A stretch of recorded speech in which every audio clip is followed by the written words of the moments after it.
Hi, hello, and welcome to another one of these videos. Once again, I'm not showing my face because I'm recording this one and the next video kind of in one go, so hi.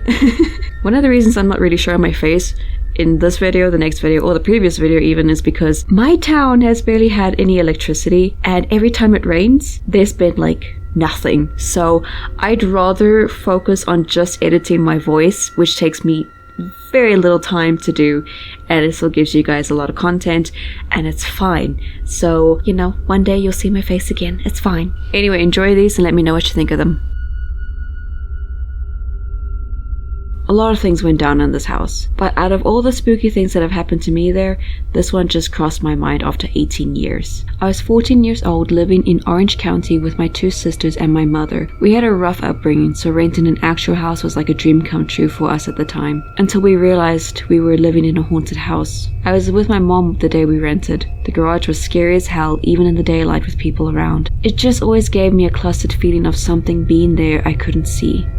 When the garage door was shut, it was pitch black. No light at all from outside could get through that garage door. During the summer, I would wake up early. I would listen to my CDs on my radio, so every time I came in or out, I made sure my bedroom door was shut. Because my mom liked to sleep in the living room on the couch right outside my bedroom. I would clean my room, the kitchen and the bathroom before I would ask my mom if I could meet my best friend at our halfway mark. This particular morning, the funky spooky things of the house started early. As I walked out of my bedroom, shut my door, walked down the hall, passing two bedrooms to the restroom, I noticed something from the corner of my eye in the kitchen. Like a silhouette of a person that vanished. This was normal. My mom's bedroom was directly outside the bathroom doorway to the right, and it had a private bathroom which led to the garage. Well, as I was walking out the restroom, I see a person walking into my mom's bedroom, like a woman, which I assumed was my mother since we were the only ones home. Thinking it was my mom, I was talking to her about leaving to my friends, and the bedroom door shut on my face, and I was thinking, wow, she's rude today. So I opened the door and again asked if I could go to my friends when her bathroom door started shutting. When I opened the bathroom door and said, "Mom," I realized the garage door was wide open. The garage door was heavy and did not stay open on its own ever. And it was pitch black. In that moment, I knew it wasn't my mom, so I ran out, shut her bedroom door behind me, started towards my bedroom when I noticed my bedroom door was wide open. I was standing in my room confused and I realized my radio was off. I tried turning it on multiple times and saw it was actually unplugged. I went to the living room to wake my mom up and asked if she went into my room to unplug my radio. She said she didn't even go into my room or touch my radio that morning because she was still sleeping. I don't even know why I had to ask if she went into the garage through her bedroom for clarification, but needless to say, it wasn't her either. She asked me to please not leave her there alone, but I did and I feel bad still. Anyways, that night I didn't want to come back home. I know whatever it was this time, it wanted me in that garage alone. I grew up believing in ghosts. My brother and I would ghost hunt my grandma's basement using a free app off our mom's phone sometimes, but nothing really happened. Granted, this can mostly be called paranoia and fear of the dark. But basically, I lived with my grandma for a lot of my childhood due to my mom's work. Extra information, my grandma's house is 4 stories tall with a basement and an attic. My room has 2 mirrors facing each other hanging on 2 of my walls and 2 more facing my bed connected to my TV stand. And at one point I had a full body mirror facing my TV or closet. When I was younger, maybe 11 or 12, anytime I left my room when it was dark inside the house, I would feel like something was watching me. Nothing touched me, I don't think.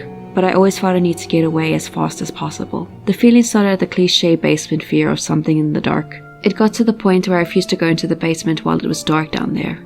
It grew to the stairs and the hallway where my room was. I refused to go to the bathroom after like midnight unless I really needed to because I hated the feeling. I can't remember if I felt like it in the attic because I barely went up there already. Anywhere that wasn't lit up scared the crap out of me. I always had my room lights on since I could hardly sleep anyways. But that doesn't mean shit didn't try to still mess with me in my room. I hardly acknowledged it, not wanting them to do more. I would sometimes wake up with scratches on my torso or legs that resembled cat scratches at the best, or a human scratched me like I had an itch at worst. I've never owned a cat. We had 2 dogs who didn't sleep in my room. I never had anything on my bed that could scratch me in my sleep. They wouldn't be small, nor would they be painless. They would sting and last for a couple days, and the longest I had, I think, was the length of my hand, maybe longer. I had very few friends over, but after they came to stay the night, and it would be a normal night. When they went home and we would end up talking about the paranormal, they would offhandedly mention how as the night got deeper, the house would feel a bit unsettling, specifically my room, where we mainly stayed all night. I would be a bit surprised, as I wouldn't notice it, being used to the feeling, but we moved on. One friend mentioned seeing a little girl in my full body mirror once, said it didn't seem harmful, more mocking and finding it funny. I refused to acknowledge it, so it would get bored.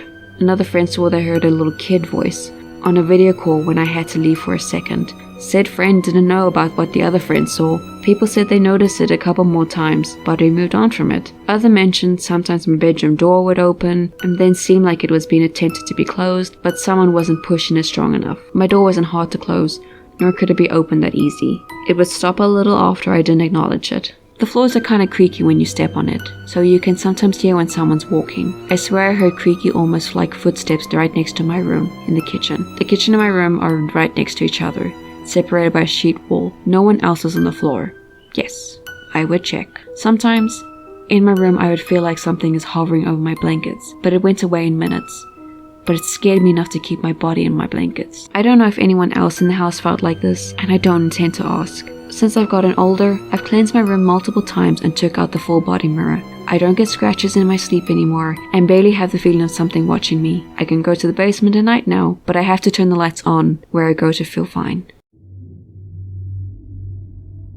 I saw death again last night, the entity, not the occurrence. Yesterday I was talking with an old friend of mine. She just witnessed her dad have a really bad heart attack. As far as I know, he's still alive, but she hasn't responded to any of my texts. That being said, I had a strange dream last night. I was laying on my couch watching TV when this small being drenched in black mist floated past me and turned into the doorway. I could faintly make out his charred skull. It was cloaked, and the mist that followed was a lot like the black smoke disappearing behind it as it glided through the air. It kind of reminded me of the Dementors from Harry Potter. I quickly grabbed my phone and opened the camera to video it, but was stunned when I looked back up to find it staring at me. The skull was hard to see, but I could make out its fingers hanging from its dark cloak. Its face was obviously a skull, but it was so black, it was hard to find the lines. But its dark eye holes, nose and loosely closed mouth were the darkest areas I could see, other than its cloak anyway. I fell back onto the couch looking at it from the corner of my eye.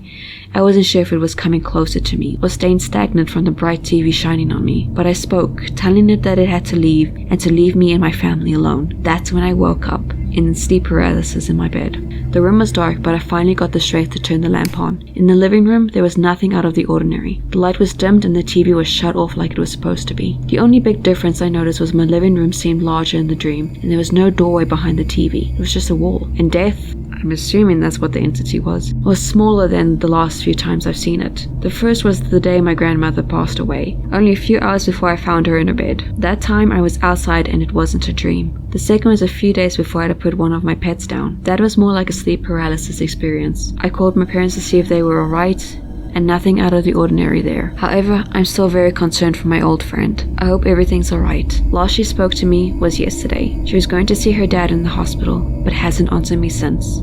Has anyone else seen death before? The tales I'm about to recount are both from my perspective, having occurred around 2004 to 2007 or so. There are two individual experiences that happened in this particular home, one alongside my sister and then one I experienced perhaps 2 years later alone. I don't remember the exact age of the home, but it was around 200 years old. It is worth noting we only lived in that house between the years I referenced. I was about 12 or 13 when the events took place. The first experience took place late at night. My sister and I were outside the front door of her downstairs apartment. We had been packing some of the items into her car and stopped for a quick breather. Suddenly we heard a sound from inside. She had a lighthouse magnet on the fridge that, when physically pressed, made the sound of a foghorn. Well, we looked at each other dumbfounded as the magnet foghorn played. We waited a minute and then it went off again. It continued to intermittently play, and eventually we were so spooked we drove to our dad's house late at night. We have had that magnet to this day, and not once since has it reproduced this behavior. 2 or so years later, I was upstairs in the top floor bedroom of the house, alone in my room at night, and laying in my bed, very much awake. The only other person was my mother downstairs asleep in her room. My room had a walk-in closet, and inside the closet was part of the chimney and the door to a crawl space on the roof. The doors to the closet were closed. I was recounting the day when I heard a noise that caught my attention. I figured it was a cat and dismissed it in my mind. Eventually I heard the sound become louder, and in time started to focus on it. It was at this point that I thought I heard a voice, and as it got louder, it seemed to be coming from my closet. By this point, I believed I was hallucinating. So I sat up in bed to ideally clear my head. I hadn't dozed off, but figured maybe I'd been falling asleep. I was attempting to rationalize the situation. As I sat up, I heard the voice a moment later, the loudest it had been, uttering the same word I had heard whispered already a half a dozen times before.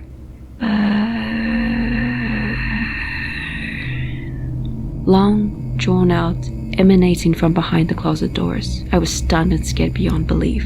I heard it one more time and darted out the door to the staircase going downstairs. To this day, I have always believed that the house to be haunted. Part of me thinks that the noise I heard at night was perhaps an animal that had stuck into the attic, but I will never know for sure. I haven't had any other experience since. And that's it for today's video. If you liked it, please let me know.